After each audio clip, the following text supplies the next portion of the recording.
अभी सब्सक्राइब करें हमारा चैनल और पाएं मन सुंदर के सारे शानदार एपिसोड्स। कल फोन वाली बात पर ना कुछ ज्यादा ही नाराज हो गई थी रुचिता, इसीलिए मन हल्का करने गई है अपनी माँ के पास।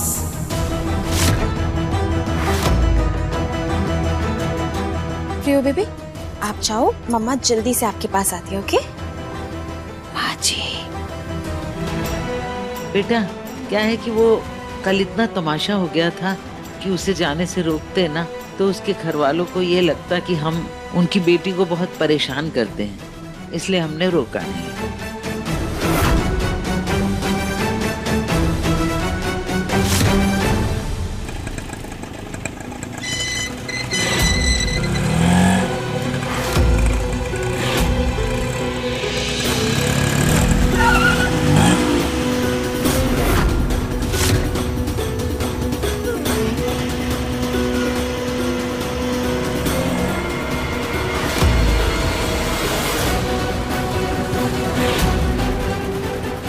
माँ, आप सब ऐसे क्यों बैठे हैं? सब ठीक तो है ना?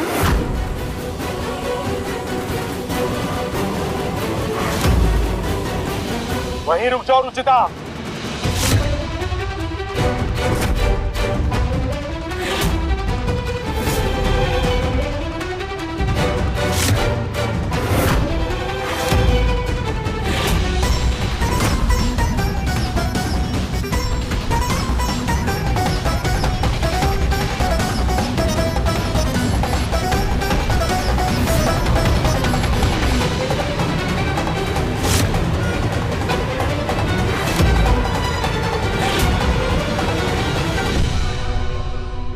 मैं वो अपने मायके गई थी तुम?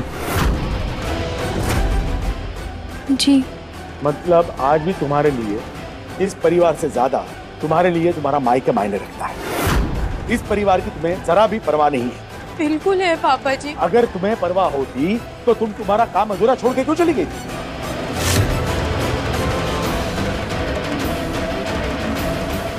तुम्हें पता है तुम्हारा काम माँ को करना पड़ा, जिसकी वजह से उनकी शुगर हाई हो गई। अगर माँ को कुछ हो जाता तो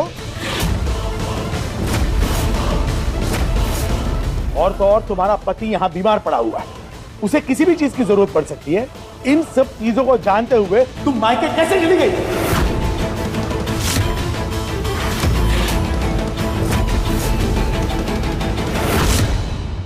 पापा जी, मैं गई थी लेकिन वापस आने वाली थी, वो बीच रास्ते में एक मिनट, अरे मेरी बात तो सुनिए प्लीज।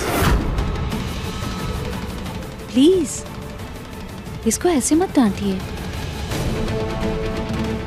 अब इसे कहाँ पता था कि इसे मायके में इतना टाइम लग जाएगा। माँ के पास गई थी अपना सुख दुख बांटने, इतना हक तो है ना इसका।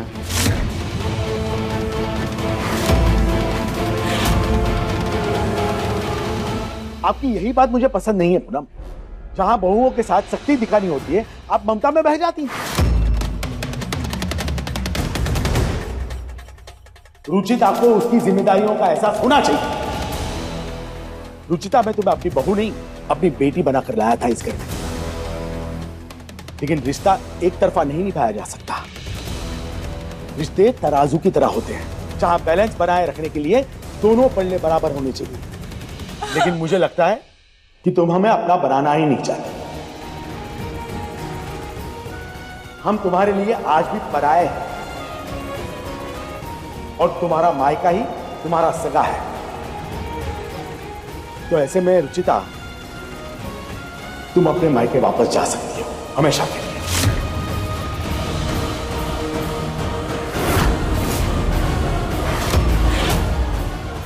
हमें तुम्हारी कोई जरूरत नहीं है।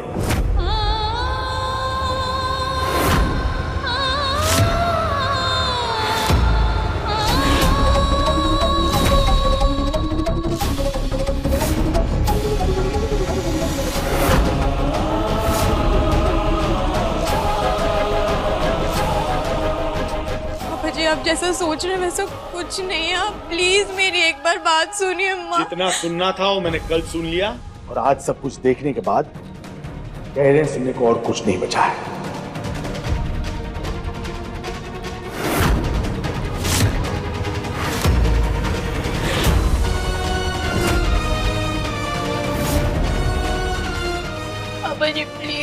मत कहिए, मैंने आप सबको दिल से अपनाया है। प्लीज पापा जी, मेरी कोई गलती नहीं है, बस ये हालात ऐसे हो गए थे कि मैं आ नहीं पाई। ऐसे क्या हालात हो गए थे रुचिता जिन्होंने तुम्हें अपनी जिम्मेदारी पूरी करने से रोका? वो पापा जी,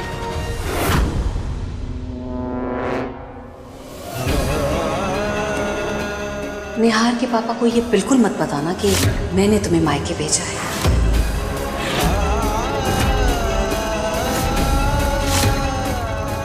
वो जब मैं वापस आ रही थी तो गाड़ी खराब हो गई थी पापा जी, इसलिए आने में देर हो गई। I am sorry.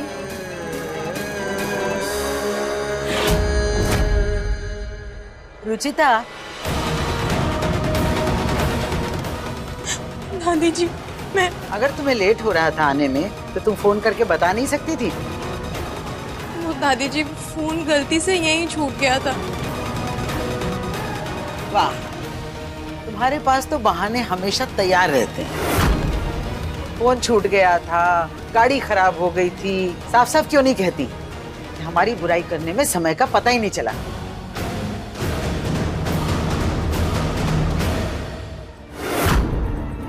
नरेश, इस लड़की को इसके मायके भेज देते हैं, ये यहाँ रहने लायक है ही नहीं।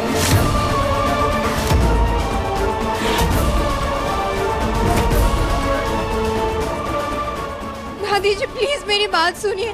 दादी जी,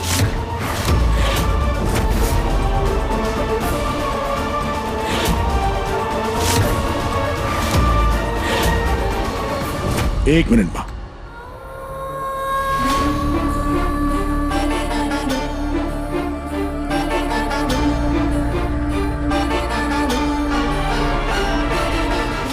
कोई भी इंसान इतना गलत नहीं होता कि उसे सुधरने का एक मौका ना दिया जाए।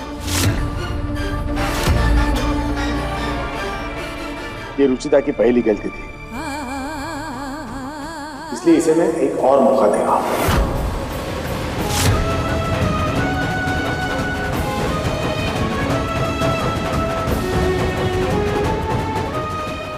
रुचिता, मैं तुम्हें तुम्हारे मायके जाने से नहीं रोकूंगा, लेकिन इसका मतलब ये नहीं है कि तुम उसके चक्कर में यहाँ की जिम्मेदारियां भूल जाओ।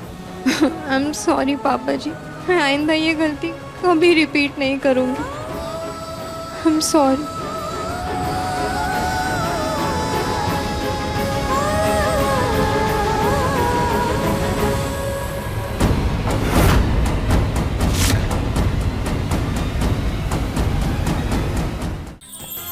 अधिक एपिसोड देखने के लिए हमारे चैनल को सब्सक्राइब करें